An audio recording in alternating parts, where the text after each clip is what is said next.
Boa tarde, irmãos. Graça e paz do Senhor Jesus Cristo.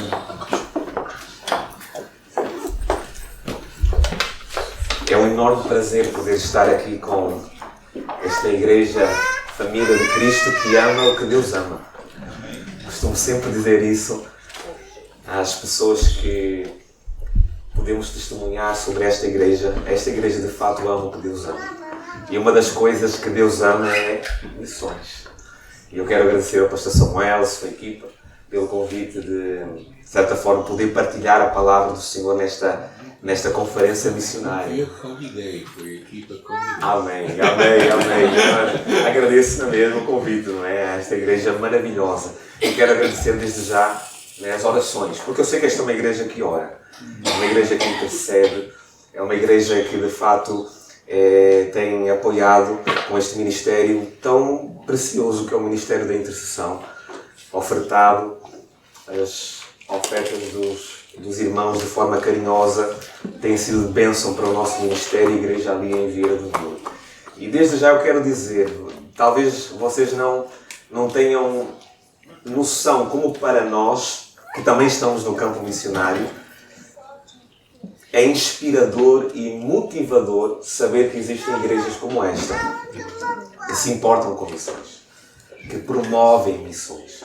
E hoje nós estamos num dia como este, né? Dia de refletirmos sobre a nossa missão. A Igreja de Cristo, ela tem uma missão: tornar Cristo conhecido, né, e desejado entre as nações. Eu particularmente gosto muito desta expressão, tornar Cristo desejado nos corações. Nós tornamos Cristo conhecido quando verbalizamos, quando pregamos, quando anunciamos, mas tornamos Cristo desejado quando vivemos, quando encarnamos, quando de fato nos doamos com a própria vida aos outros. E isso tem tudo a ver com o tema, né, desta conferência missionária: como tornar missões o estilo de vida. E o texto base, né, da nossa meditação está em Romanos, capítulo 1, verso 16. Eu gostaria de ler com a igreja. Romanos, capítulo 1. Desde já peço perdão pela minha voz. Estes últimos dias têm sido dias não muito bons. 3 dias atrás eu estava literalmente quase sem voz. E eu orando ao Senhor, por favor, que haja resquício da minha voz para hoje. Então eu acredito que o Senhor já fez esse milagre. Então, Romanos capítulo 1, vamos ler o verso 16. Acredito que vocês já leram de manhã, mas eu gostaria de ler novamente, enfatizar novamente este texto, que diz assim, então: porque não me envergonho do Evangelho, pois é o poder de Deus para a salvação de todo aquele que crê. Porque não me envergonho do Evangelho, pois é o poder de Deus para a salvação de todo aquele que crê. Vamos orar mais uma vez? Deus, muito obrigado, Senhor, porque Tu és um Deus missionário.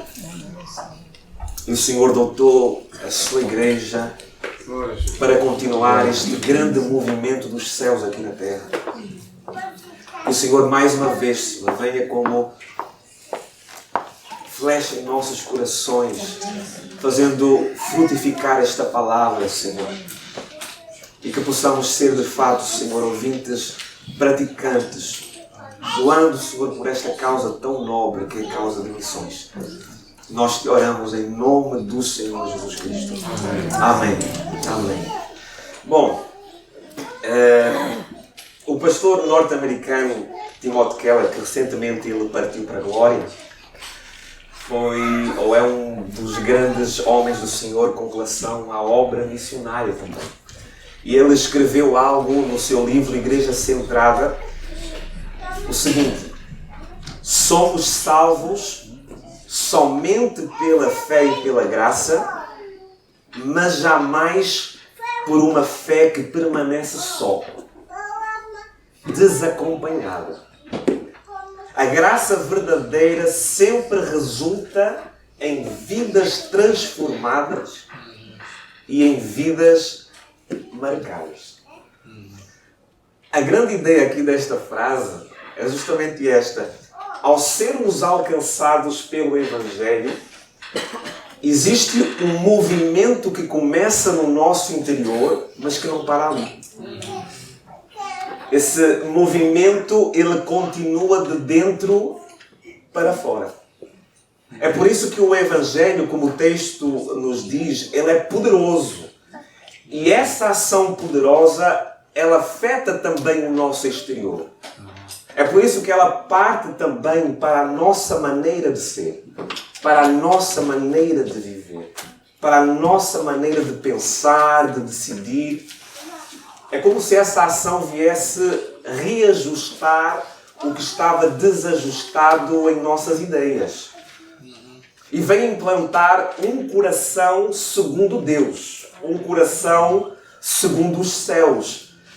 Um coração que não nos deixa ficar apenas na contemplação. Então, é uma ação que vem justamente reajustar as nossas ideias. E não nos faz ficar apenas numa contemplação, mas nos leva a uma demonstração. É por isso que agora as pessoas têm a possibilidade de ver Jesus em nós. De ver o agir de Deus neste mundo aqui. Nós passamos a agir como Jesus age. Nós passamos a nos mover pelas mesmas razões que Deus se move. As nossas causas, e aqui deixem-me fazer um parênteses aqui, porque, diga-se passagem, hoje mais do que nunca parece estar na moda esta frase, homens e mulheres de causa, não é? Os próprios meios de comunicação têm dado justamente preferências a homens que defendem causas. Existe uma seletividade, existe uma preferência dependendo das causas que tu defendes ou não. Irmãos, existem N de causas. Homens e mulheres têm arrogado justamente para si as mais diversas causas e talvez as mais inusitadas causas. E são essas causas que estão a moldar o seu estilo de vida, as suas maneiras de viver, as suas maneiras de falar. E é aqui que eu também gostaria de frisar. A Igreja de Cristo, ela tem uma causa. Ela tem uma causa sublime. É uma causa que é de Deus desde o princípio. E esta causa que é desde o princípio, ela não ficou no passado, ela continua. Ela ainda está ativa. Ela foi passada do Pai para o Filho Jesus Cristo e do Filho Jesus Cristo passado para o Espírito e para a Igreja. Desde o princípio que nós temos um Deus missionário, um Deus que envia. Biblicamente, Deus é por natureza o Deus enviador, o Deus missionário, o Deus das missões. A causa de Deus é missões. E esta causa ela foi passada para a Igreja. Então qual é a causa da Igreja? Missões. Ser uma igreja missionária.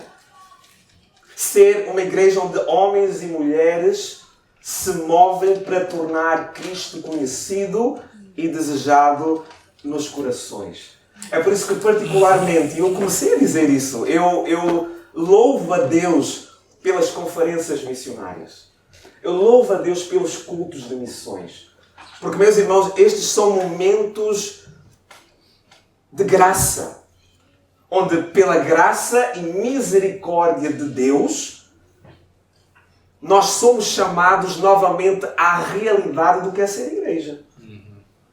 Nós somos chamados a refletir sobre o nosso verdadeiro propósito de vida. A colocarmos, de certa forma, na balança o nosso cristianismo. E a revermos em nossos corações por qual causa eu me tenho movido.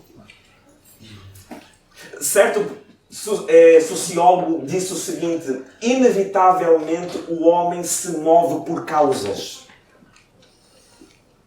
Se quisermos descobrir qual é a causa de certo indivíduo, procura saber, por exemplo, aonde ele gasta mais o seu tempo. Procura saber aonde ele gasta mais o seu dinheiro. Procura saber onde ele gasta mais as suas energias. E nós descobriremos qual é a causa desse indivíduo. É interessante isso. A propósito, qual tem sido a tua causa, ó cristão? Qual tem sido a nossa causa que somos filhos de Deus? Nós vivemos, de fato, num mundo cheio de distrações, onde facilmente nós distraímos com muita coisa e acabamos muitas vezes de nos envolver com causas que não têm nada a ver com a nossa principal causa. É por isso que o grande desafio do cristão, e aqui permitam-me dizer isso, é buscar sempre o que é melhor em detrimento do que é bom. Porque existem muitas coisas boas nesta vida, é verdade. Agora precisamos ter cuidado para que o que é bom não nos distraia daquilo que é o melhor da vida. E o melhor da vida é fazer a vontade de Deus. E a vontade de Deus é que Ele seja conhecido e desejado nos corações. É por essa causa que eu e tu devemos lutar e viver. Sendo assim, algo que está bem claro, não é? Missões, acredito que vocês já falaram muito sobre isso, missões é algo que deve fazer parte de nós. É algo que deve estar no nosso dia a dia. Eu costumo dizer que deve ser o nosso pão de cada dia. Não é? Missões têm que estar no nosso pequeno almoço e também no nosso deitar. Pergunta então para a nossa reflexão. Como eu trago então missões para o meu dia a dia? Como eu trago missões para a minha vida diária? Como eu torno missões um estilo de vida? Eu registrei aqui 3 respostas para a nossa reflexão nesta tarde. E a primeira resposta eu coloquei desta maneira e eu vou explicar esta maneira aqui que eu coloquei. Eu torno missões um estilo de vida quando eu tenho missões como causa principal da minha perturbação. Deixem-me explicar-vos isto aqui. Eu nunca vou mudar a minha maneira de viver. Eu nunca vou adquirir um novo estilo de vida. Eu nunca vou tornar-me diferente à indiferença.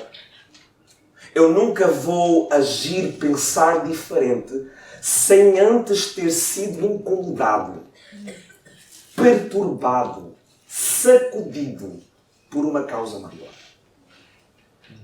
Por uma causa mais sublime. Se a missão de Deus, que é a chamada Missio Dei, neste mundo corrompido, caído, carente de esperança, que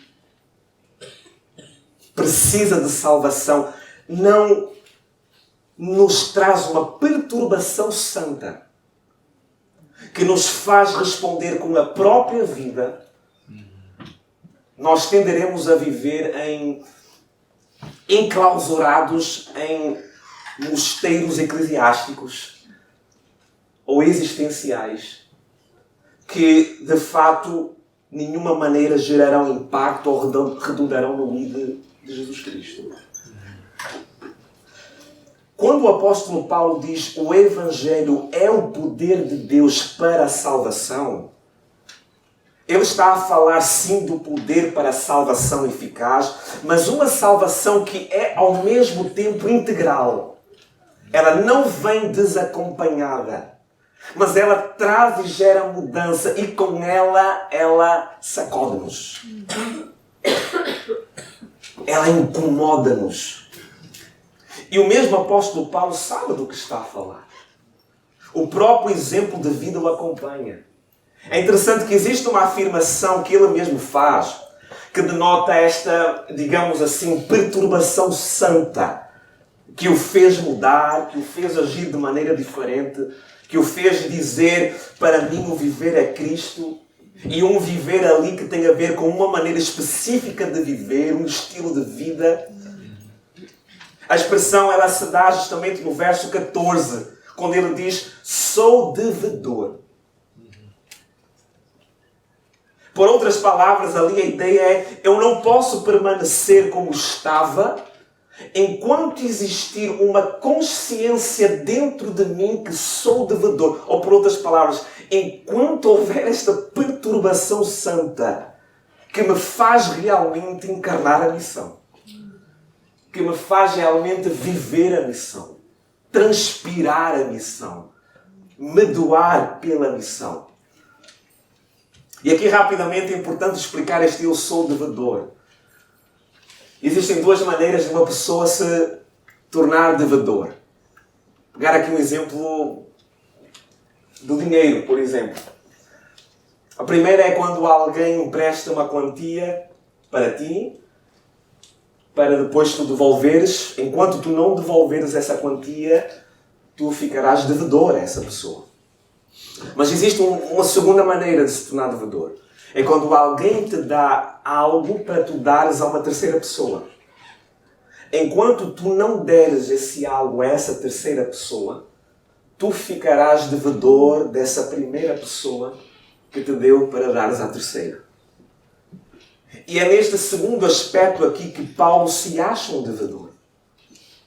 Ele sabe que agora alcançado pela graça do Evangelho, ele não pode requerer um monopólio do Evangelho só para si. Ele não pode arrogar tudo aquilo que Deus fez para a humanidade apenas para si. Ele precisa compartilhá-lo. Ele precisa demonstrá-lo. Ele sente-se parte de uma missão que ele sabe que ele não é o fim. O problema às vezes se dá aí, quando nós pensamos que o fim de Deus está em nós. Mas nós apenas às vezes somos o meio para algo mais. E Paulo se sente assim. Vejam como a causa do Evangelho sacudiu. Sou devedor. A sua maior preocupação agora era fazer tudo o possível para que o nome de Jesus fosse conhecido e desejado nos corações. Quando eu tenho missões como causa principal da minha perturbação, eu vivo missões dia a dia. Por isso eu quero trazer uma pergunta introspectiva para nós. Alguma vez a causa missionária tirou-te o sono? Alguma vez a causa missionária fez parte da tua agenda? Não estou a falar mensal ou anual, diária. Como são os teus momentos ou os nossos momentos de oração? Existe lágrimas por saber que pessoas a quem amas podem estar do outro lado que tu na eternidade?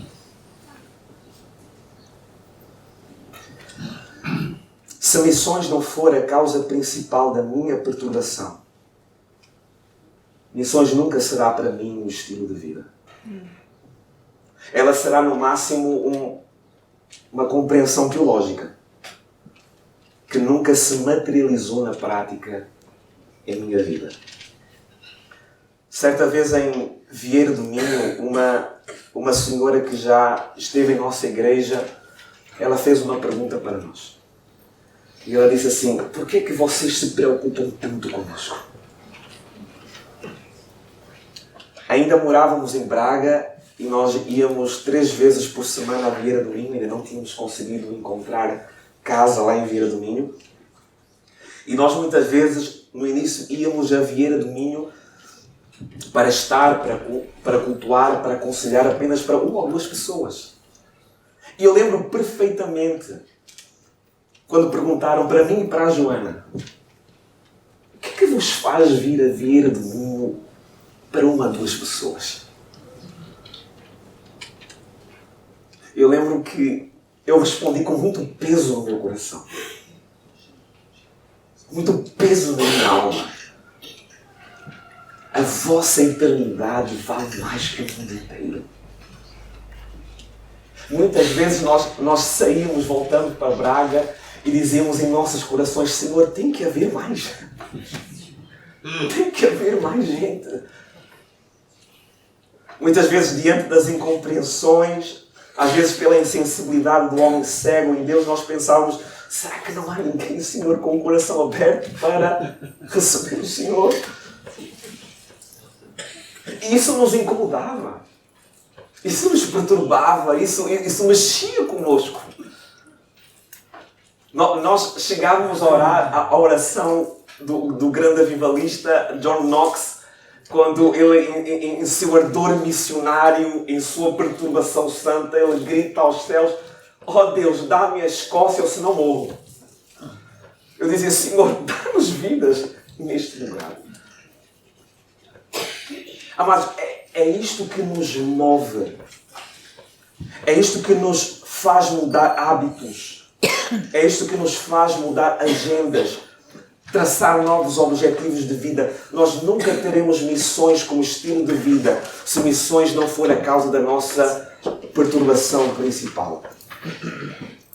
O meu desejo nesta tarde, e aqui eu quero dizer com muito cuidado, é que tu saias daqui com uma perturbação santa que de fato te leva a viver aquilo que tu nunca viveste na tua vida cristã com relação à missão. Com relação àquilo que Deus deseja da sua igreja. Amém? Amém. Segundo lugar, como tornar missões um estilo de vida? Segunda resposta eu coloquei desta maneira, bem simples. Eu torno missões um estilo de vida quando eu deixo de viver para mim mesmo. Quando eu deixo de viver para mim mesmo. Eu não sei se tu já pensaste ou reparaste que existe uma incompatibilidade brutal entre missões e viver para mim mesmo. Viver para mim mesmo não cabe na estrutura missional. Ela é antagónica à missão. Esta é a razão porque Jesus não é apenas nosso Salvador, mas é também nosso Senhor. Nossa vida lhe pertence. Nossa vida é dele. Não tem mais a ver comigo. Tem a ver com ele. É impossível viver missões, respirar missões, transpirar missões, encarnar missões, se o foco da minha vida sou eu. Não há como. O apóstolo Paulo, nesta mesma carta a Romanos, no capítulo 14, verso 8, ele vai dizer o seguinte: pois se vivemos, Paulo está aqui a fazer uma constatação. Se tu estás vivo, se o teu coração bate, se há vida aí, essa vida é para o Senhor. Ele diz: pois se vivemos, vivemos para o Senhor. E ele acrescenta: e se morremos, morremos para o Senhor. Assim, quer vivamos, quer morramos, pertencemos ao Senhor. Nossa vida agora respira outros ares. Os ares celestiais. Nós somos dele. Não somos mais envolvendo-nos em nós mesmos. E aqui deixem-me relembrar-vos algo que com certeza vocês sabem. A maneira como tu andas, ela evidencia o Evangelho que há em ti. A maneira como tu trabalhas, ela evidencia o Evangelho que há em ti. A maneira como nós tratamos a nossa família ou como convives nos teus relacionamentos, ela evidencia o Evangelho que há em ti. O apóstolo Paulo, no verso 15 do capítulo 1, ele vai dizer o seguinte: no que depender de mim, estou pronto. Pergunta: pronto para quê, Paulo? Para a autorrealização dos teus próprios interesses? Ele diz: para anunciar o Evangelho. Por outras palavras, para a realização da vida do meu rei. do meu Senhor. E nós sabemos que uma das formas de anunciarmos o Evangelho é vivendo o Evangelho. E talvez aqui esteja o grande contraste. É que boa parte dos cristãos não tem conseguido dizer, ao olhar para as suas próprias vidas, para a sua maneira de viver, estas mesmas palavras: no que depender de mim, estou pronto. É difícil dizer estou pronto quando o nosso foco é outra coisa. É difícil dizer estou pronto quando eu tenho foco simplesmente e apenas no meu bem-estar.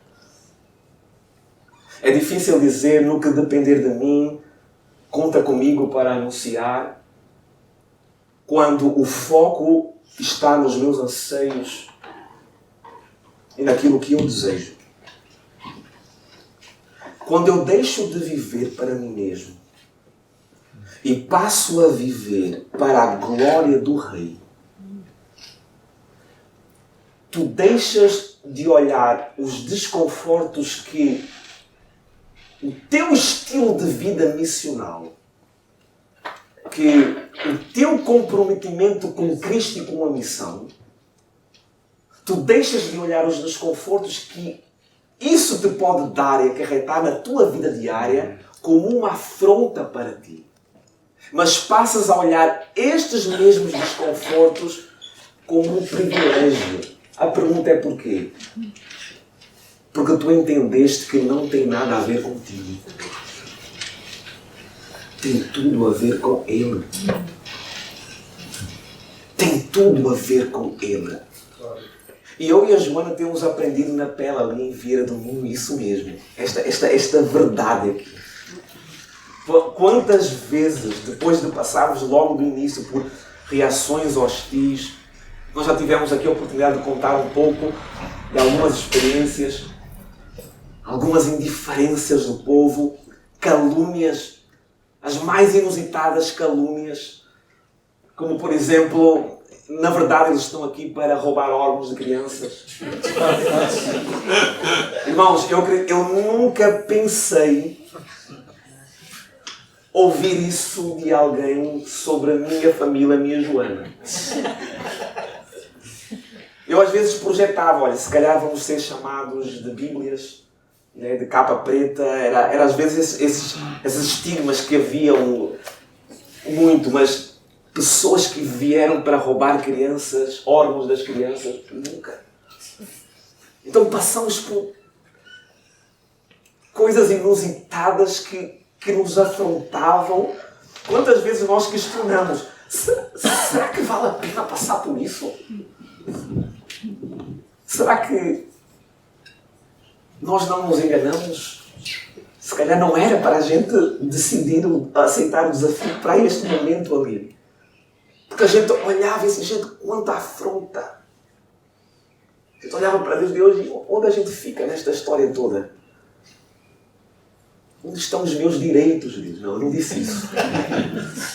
Misericórdia. Até que entendemos. Isso tem sido um aprendizado para mim, para a minha família. Não se trata de nós. Trata-se dele. Da causa dele. Do desejo dele. Do anseio dele. Do amor dele. E é isso que faz a diferença. Talvez esta seja uma das maiores respostas para a pergunta que tu vens a degladiar-te contigo mesmo. Porquê é que eu não consigo me envolver mais em missões? Porquê é que ainda não consigo configurar missões, algo para a minha vida, envolver-me de forma forte?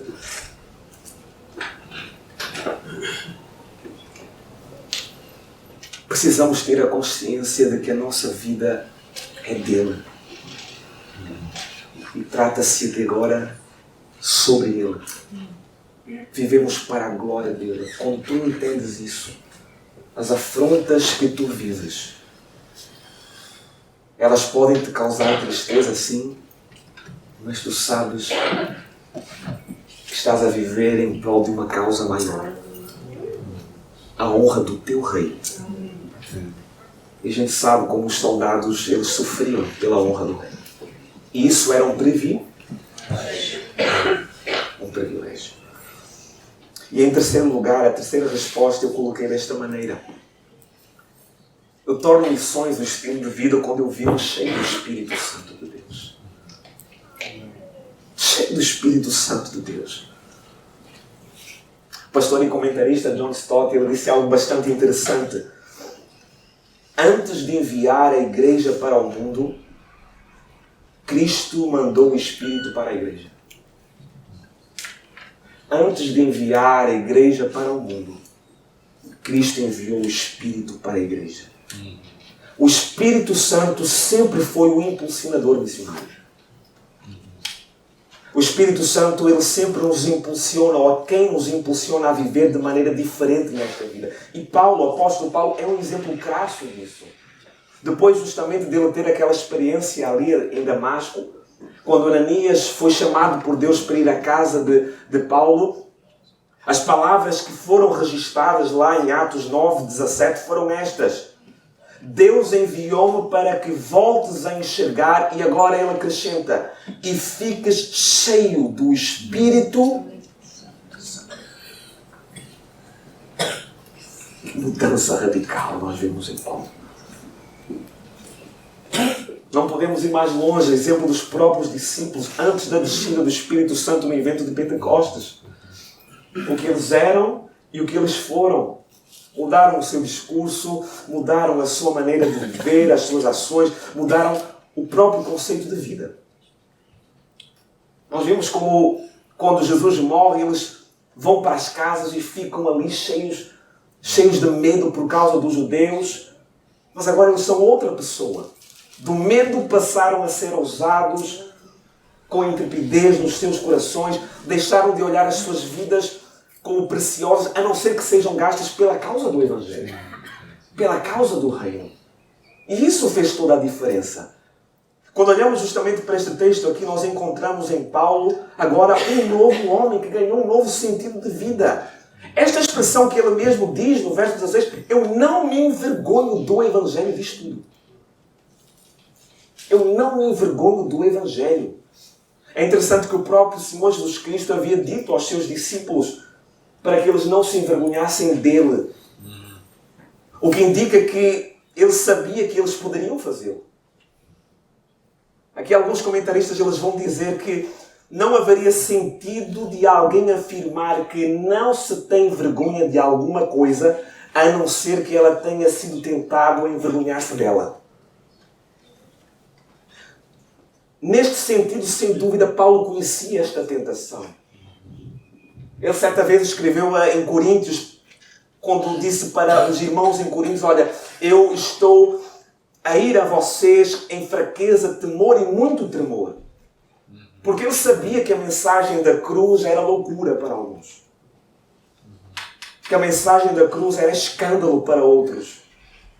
Porque ela mina a justificação própria e desafia a nossa autoindulgência.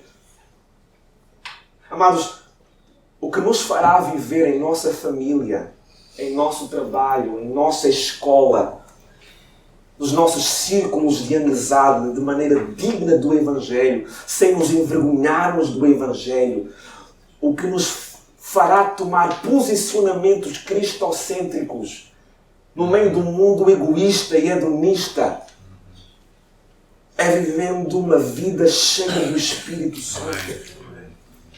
É o Espírito Santo em nossas mentes e corações que nos faz concluir que existe poder sim no Evangelho que pregamos. Que existe poder no Evangelho que nós vivemos. Que a tua vida pode sim de fato impactar o teu vizinho. Que a tua maneira de conversar pode gerar interesse nas pessoas que estão à tua volta em prol do Evangelho. Encarnar o Evangelho é encarnar a missão. Tu acreditas que o Evangelho é o poder de Deus para a transformação?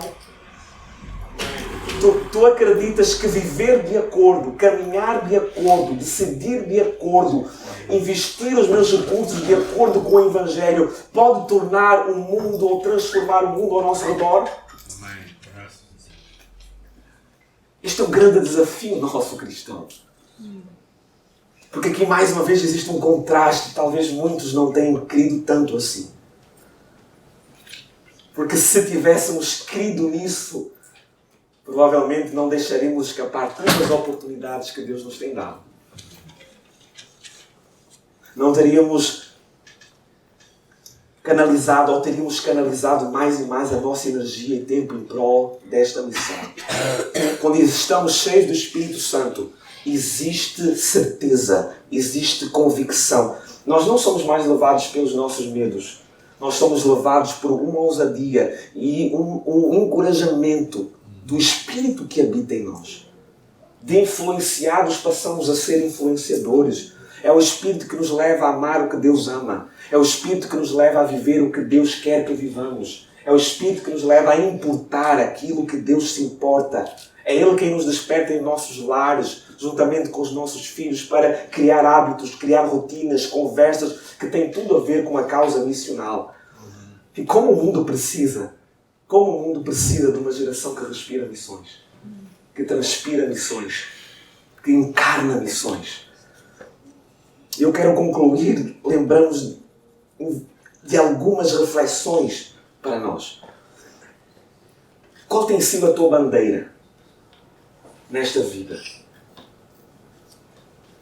O que é que tem movido nesta vida? Por qual causa tu tens te desgastado mais? A glória de Deus, a missão de Deus tem sido o fim em tudo que tu vives?